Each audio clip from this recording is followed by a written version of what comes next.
she told me that you're an overachiever. I wouldn't have seen you in a company for more than 6 years or 7 years, because you have that spirit of starting things by yourself.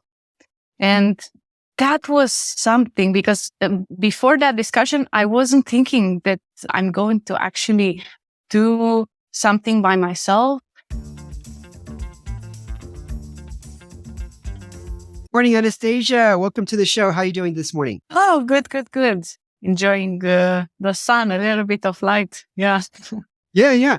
I'm actually here in Amsterdam and it's quite chilly. People already have scarves on and mittens, but I can't wait to go back to Bucharest tomorrow where I'll be in t-shirts and shorts. Yeah, hopefully, because today, like 1 hour ago, it was pretty cloudy. So not sure about that. Okay. Well, listen, I'm going to share a little bit about your background so the audience can get an understanding of who you are. For 5 years, you worked as a technical engineer and consultant for Microsoft. And then in January 23rd or January 23, you launched Wit Analytica, which is a company that provides analytics and strategic consulting and architect data solutions. So before we dive into that, what is something interesting about you that most people don't know and they won't see on your LinkedIn profile? Oh, that's an interesting one. We're starting good. We're starting right. Oh, actually, that's a good one. One interesting thing about me is that I write poetry, and some years ago, I launched a meetup group, which was called the Bucharest Poetry Society. And then I didn't have much time. It kind of faded, with the time. But okay, I got to ask, what is one of your favorite poems then? It's actually by a Romanian writer called, the poet is called Macedonsky. Alexander Macedonsky. Okay. Let me give it a try. Well, is it a poem about suffering or is it something, It's suffering, yeah. Okay. It's about roses which are dying with the coming of the autumn and yeah. Okay. All right. Okay. So let's dive in here. What was one of the first entrepreneurial things you did as a kid or as a young adult? I started in high school, actually. I was that kind of kid involving myself in all kind of projects. And it was a very interesting one that my economics teacher recommended. At that time, it was organized by Junior Achievement. And what we were supposed to do, we were teaming up with kids from other high schools, and we were supposed to come up with small businesses ideas and then present them. And it was so exciting, not only to just meet other kids, but also to get through all this creative process. And I was quite young, like I was in the 9th grade. So it was something for me. And then we had to present everything, and the prize was spent 2 days with the director of a company. And we were one of the finalists. We got the fourth prize. And then I had to come and spend that 2 days with the director. And it was exciting. Yeah. Do you remember what the idea was that you presented? Oh, we wanted to make like a small print t-shirt shop, like print your personalized messages and also pictures. So yeah, this was in a nutshell the idea. Okay. What was the best advice your mom or dad ever gave you? Oh, the best advice. Just be confident, I guess. Yeah. Especially my mom. She's my biggest fan. She's always telling me, you can do this. Don't worry. You're stressing up too much. You're overthinking. Just be yourself and you see. You're going to get there. I know that. Okay. Now tell us about Microsoft. You were a technical engineer there. And what did you love about that role? But what did you also dislike about that role? Oh, many things from both sides. Because the things that I loved about that role were so many. I had the opportunity to work with such bright people. And this pushed me into my learning path and also into my career. It totally accelerated my learning curve. So this is one of the major things that I loved about that role, the people that I worked with, and also the types of challenges, because working with people, sometimes it's really, really something, because especially in consulting, because sometimes you suppose they want something, but then they actually don't want something in the end. So it's kind of tricky to balance this kind of things. And this is also one of the things I dislike, the fact that, I had to really, really take care of how I'm expressing a message, and especially to the customers, and how I'm thinking to verbalize everything that I want to say to that customer, because everything could have been interpreted. So yeah, this was a challenge, but it taught me a lot. Yeah. Sometimes people can interpret different things, even though they've been working together or even living together for more than 10 years. My wife and I, sometimes we feel like we're not on the same page. She'll tell me one thing and I heard it, I took it another way, and vice versa.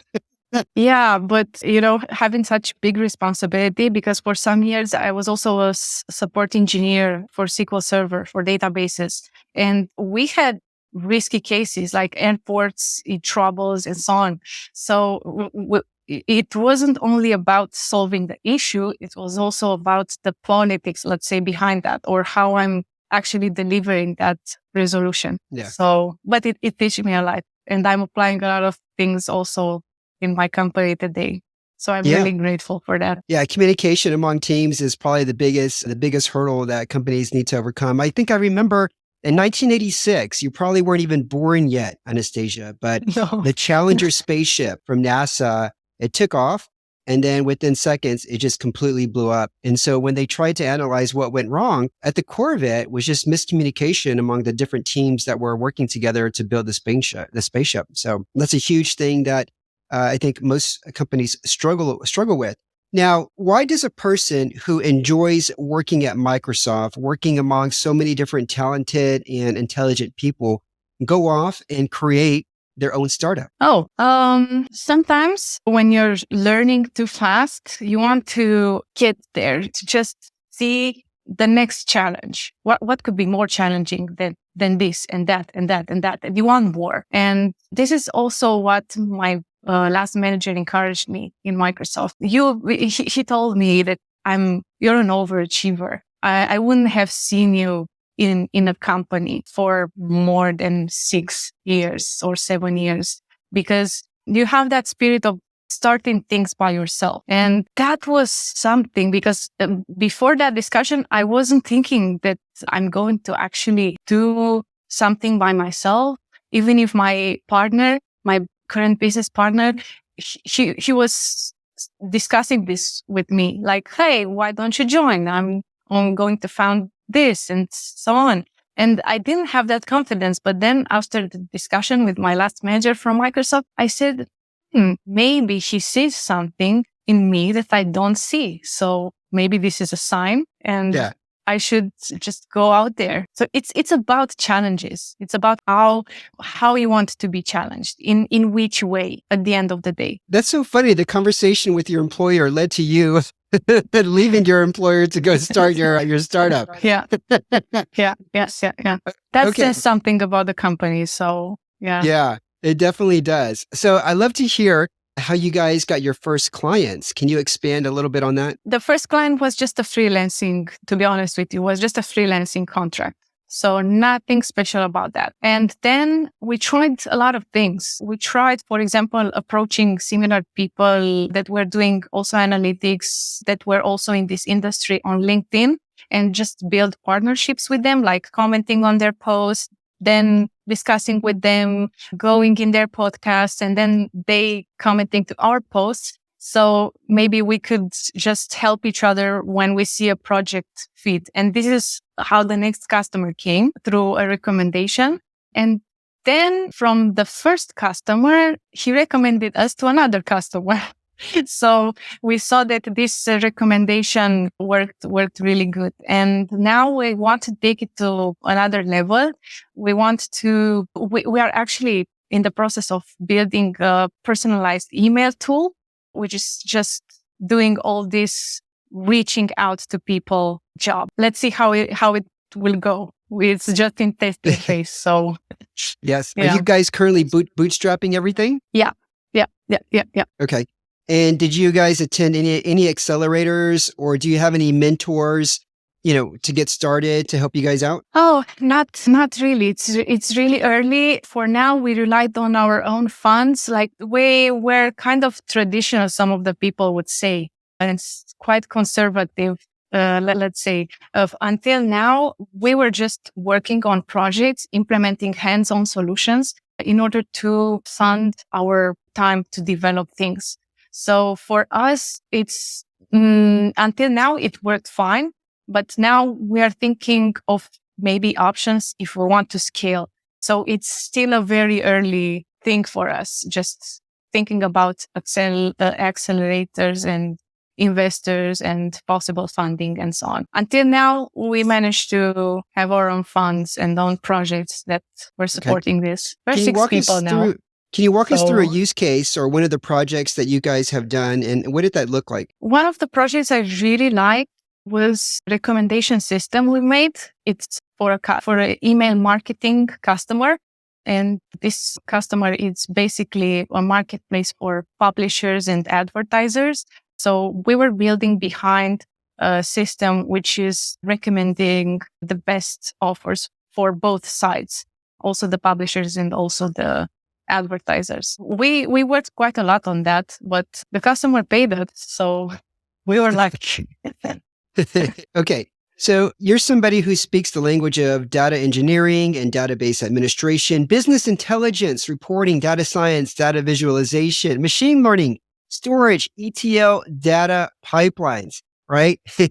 So when customers or clients discover your services, what do they really get excited about when talking to you, Anastasia? Oh, everybody's into AI right now. It's that phase when everybody wants AI, but it's very funny because some of the customers are really not ready for that phase. So we need to just hold them by the hand and tell them, look, it's really cool to have AI, but let's talk about your use case. So then they really start to feel comfortable with me because I'm just that person who wants to make you feel good and nurtured, taken care of. And I think they are getting excited when I'm talking to them like that. And then they start to see, oh yeah, maybe you're right. Maybe we need to start with this. And I'm making a plan, just to get your data right. And then if you have clean data, we'll see further. And they start to get what are some other signs that tell you a company is not ready yet for AI? Oh, that's a good one. I saw a lot of companies with data all over the places, like this data source, that data source. There's also an Excel. There's always an Excel. Also, the storage of the data is not, versioning, showing us the history of one user doing what and so on. So these are the signs that the company is not ready to go to AI, because if you don't have clean data or clean processes, which are taking your data from all that data source and putting it together, then you can't use any output. You just don't have anything to see. So usually our first step is to just make an inventory of what they have, put everything together in a database they choose, and then start with the BI. Because if they see things, they maybe realize, oh, maybe I need also this field. Maybe I want to see also that. And then from the analytics and BI use cases to just go and see what can we automate, where can we use data science, where can we use machine learning and so on. So I would say machine learning, AI, all these things should be the last step after you have everything in order. Okay.